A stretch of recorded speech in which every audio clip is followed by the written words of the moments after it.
সকল বন্ধুদের জানাই অনেক অনেক প্রীতি ও শুভেচ্ছা। উৎসব তো প্রায় শেষ, কালী পুজো, ভাইফোঁটা, শুধু বাকি আছে জগদ্ধাত্রী পুজো। দিতে একটু ভিডিওটা আমার দেরি হয়ে গেল।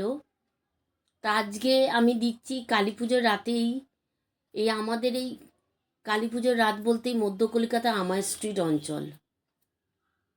এত পুজো হয়, অলিতে গলিতে থেকে শুরু করে বড় পুজো তো রয়েছেই।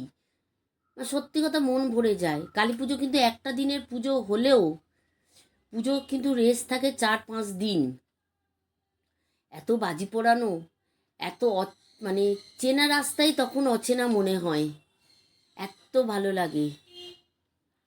তো বেরিয়ে পড়লাম মধ্য কলকাতায় আমার স্ট্রিট অঞ্চলের পুজো দেখতে। এগিয়ে তো চলছি, চলতে চলতে ভাবছি এ তো আবার যখন সেই আলোগুলো নিভে যাবে তখন সত্যি মনটা খারাপ হয়ে যাবে। দেখুন না রাস্তাটা কত সাজিয়েছে। প্রথমেই পড়ল একটু এগোতেই একতা সংঘের পুজো।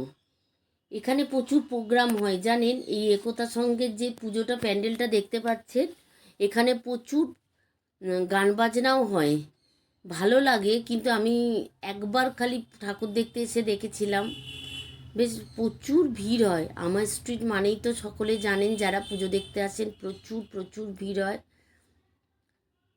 তো প্যান্ডেলটা দেখে খুব ভালোও লাগলো, ছোটোর ওপরে খুব সুন্দর লাগছে। তারপর আবার এগিয়ে গেলাম। আচ্ছা আর একটা কথা বলি, তার সাথে ওদের দুধারের মেলা। এগোতে এগোতেই চলে এলো মাননীয় তাপস রায়ের পুজো। সুন্দর প্যান্ডেল, তাছাড়াও ঠাকুর তো সুন্দর রয়েছে। গিয়ে দেখি ততক্ষণে পুজোও শুরু হয়ে গেছে, যেহেতু অমাবস্যা অনেকক্ষণ পড়ে গেছে। ঠাকুরমশাই মন্ত্রপাঠও করছে।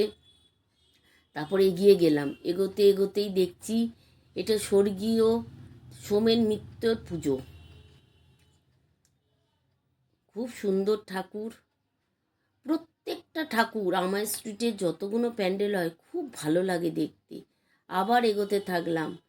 এটা নিশ্চয়ই সবাই জানেন, এই হচ্ছে অনেক পুরনো পরিচিত ফাটাকেষ্টর ঠাকুর। ফাটাকেষ্টর ঠাকুর দেখে আস্তে আস্তে যখন বেরোচ্ছি, সবচেয়ে বড় ব্যাপার হচ্ছে দুধারের মেলা। এত পুরো আমার স্ট্রিট জুড়ে এত মেলা বসে না, সে খাবার হোক, সে জিনিসপত্র হোক, সাজগোজের হোক, কিছু কিছু বাচ্চারা সেই নাগরদোল্লা থেকে শুরু করে কিছু বাদ নেই। সে হজমিগুলি পাঁপড় ভাজা, পাঁপড় ভেজেও দিচ্ছে, পাঁপড় কাঁচাও নিয়ে যান, যা ইচ্ছে। সে সত্যি অতুলনীয়। দুর্গা পুজো মনে হয় পুজো পুজো ব্যাপার।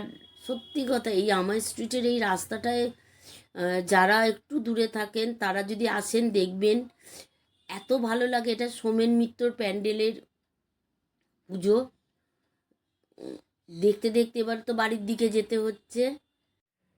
দেখুন এখনকার বাড়ি যাবার পথে তাই দেখছি যে আলোর কত রকম খেলা। আগে কি বাড়িতে টুনি লাইট ঝুলিয়ে দিত, সেটাতেই কালী পুজো বোঝা যেত, কিন্তু এখন নানা রকম আলোর কাজ। যেতে যেতেই মহাপ্রভুর দর্শন, মন ভরে তো দর্শন করে নিলাম, সত্যি খুব ভালো লাগছে। তারপর দেখুন যখন এগোচ্ছি তাই ভাবছি অনেকে অনেক জায়গা থেকে কালী পুজো তো অনেক বহু হয়, আমি সব জায়গায় জানি না। আমার স্ট্রিটে কিন্তু ডাকিনী যোগিনী প্রত্যেকটা কালী মায়ের পাশে কিন্তু থাকবেই। সব জায়গায় কি থাকে সেটা কমেন্ট বক্সে জানাবেন। আপনারা সবাই ভালো থাকবেন, আপনাদের সবার আনন্দে কাটুক। টাটা।